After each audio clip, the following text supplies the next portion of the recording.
Hey guys, welcome back to the channel. Look, in the last month or two, layoffs have been going crazy. This is not a new trend, it's been going this way really for the last couple of years, but now we are seeing layoffs absolutely skyrocket. For a number of reasons. But now we're seeing layoffs basically rise to near pandemic highs in March. And these industries are impacted the most. One of them is being tech, and we're going to speak about that in just a second. But a new report shows that layoffs spiked to 275,000 job cuts in March. This is basically the highest level since the pandemic. Now, the federal government, of course, drove most of the layoffs, contributing over 216,000. But again, please don't forget that industries like tech are also very heavily challenged. Again, this is what we have to look at. This is a layoff tracker. You can see the trend through March, through February. These are some of the major companies laying off large amounts of employees. We're seeing Microsoft. We are seeing HP in the last month. We are seeing so many different brands that you will have heard of. Literally, tech layoffs in the last couple of months coming into the tens of thousands. It's really quite tragic, but this is the truth. Anyway, today we're going to be talking about Google, as they are laying off workers. Actually, Google layoffs are affecting hundreds in the Chrome browser and Pixel phone division. So Google's platforms and devices unit is in charge of products like Chromebooks and Pixel smartphones. And the company confirmed that it laid off hundreds of employees in the division on Thursday. Google had more than 180,000 global employees as of December. And please do remember, this is not the latest round of Google layoffs, but this is the latest round, but this is not the first round of Google layoffs. And we'll get to that in just a second. But essentially, as so many of these businesses say, it's an effort to run more effectively, more efficiently.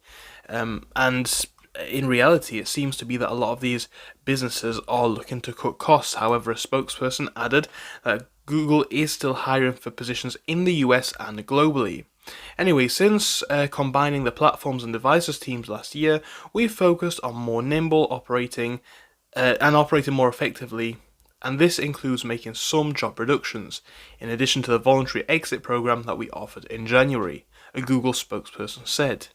So you can see the trend here, and again, the Google team is really seeing job cuts quite significantly over the last couple of years. Back in 2023, they saw a workforce reduction of 12,000, about 6%.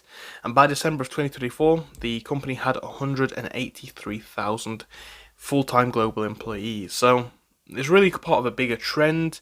So many of these businesses are doing so right. Google is the latest company, but in February we saw Meta cut around 5% of its 72,000 employees. So many businesses are going this way. And again, guys, when you zoom out into the more long-term trend, into 2024, this really just has not been slowing. Actually, you could make an argument that through 2025 so far, it is somewhat accelerating again.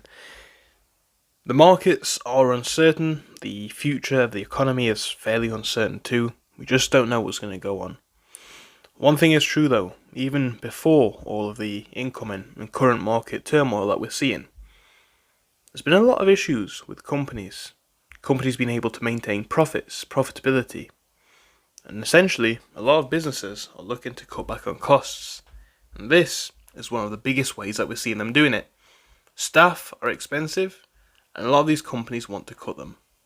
Let me know what you think of this in the comments, guys. Thank you for watching. If you enjoyed it, do give it a like and subscribe, and I hope I'll see you soon.